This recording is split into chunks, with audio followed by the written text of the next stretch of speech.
What is up, some ordinary Joe enjoyers? And today I just want to ask you a question.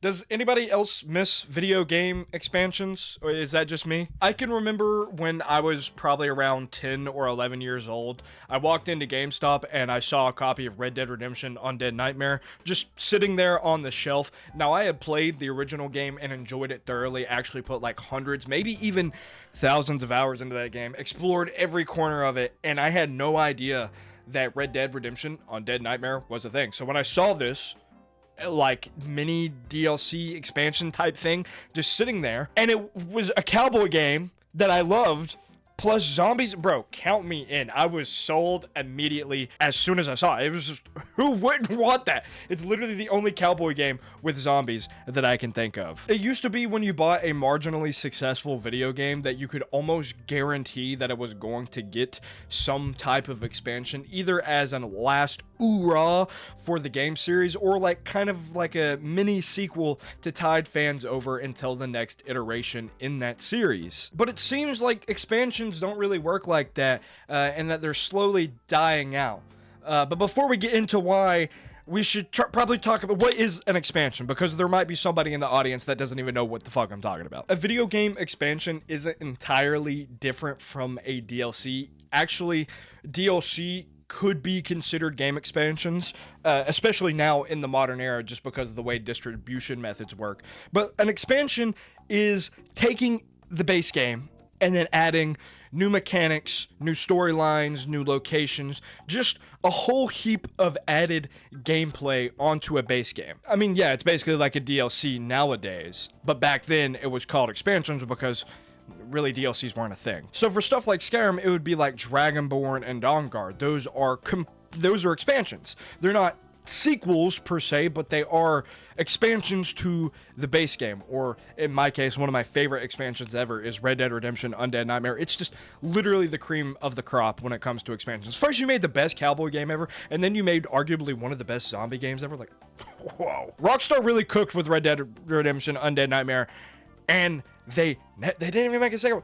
We're not here to talk about Undead Nightmare. I mean, we kind of are, but we're not here to talk about that. I would say that expansions started to die around the 7th generation of consoles like PS3, Xbox 360, with the introduction of a more readily available online infrastructure. Around 2006, 2007 is when most people in the US started getting internet into their house. It started becoming a big thing. You know, GameCube, PS2, original Xbox, they all had like some type of internet connectivity, but it really hit it big with Xbox 360, specifically with Xbox Live. And with Xbox Live came the Xbox Live Marketplace. And one of the very first downloadable pieces of content on the Xbox 360 store was Oblivion's horse armor. For $2.50, you could get what was basically a skin changer for your horses in Oblivion. And despite all of the backlash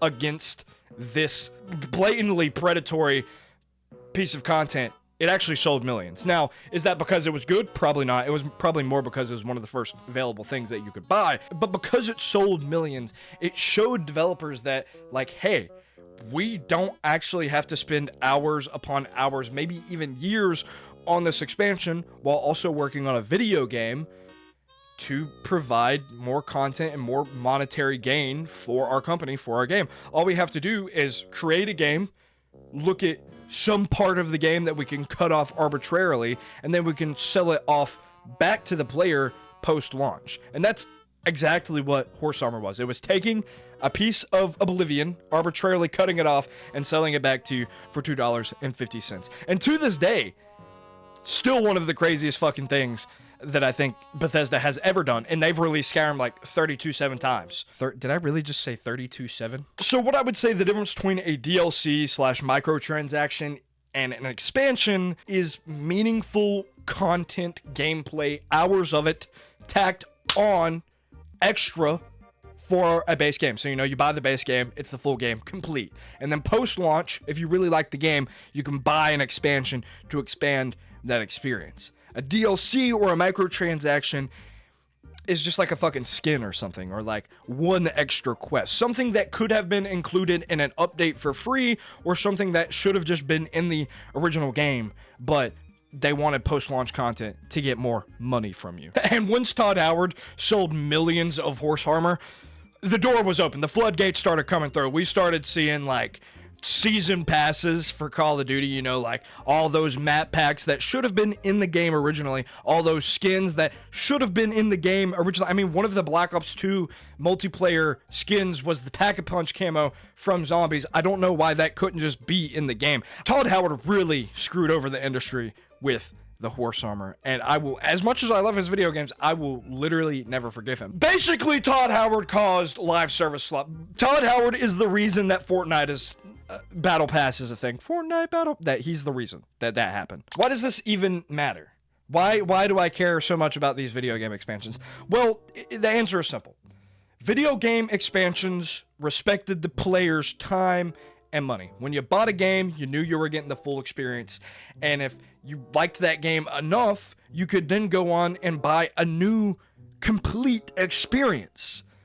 Microtransactions / DLC don't respect your wallet. They don't respect your time. They say, oh, you liked this game and you want to experience more of the game? Here, this is what you could have bought for $30, chopped up into 20 different DLC for $3 a pop. So at the end of the day, you're spending more money on than what you would have, but it's more monetarily profitable for these companies to chop it up. The nature of microtransactions really, especially in the modern era, is based off FOMO. Like, these game companies have literally paid people to scientifically engineer the best marketing campaigns to get you to buy the thing. And they're pretty good at it, using things like FOMO.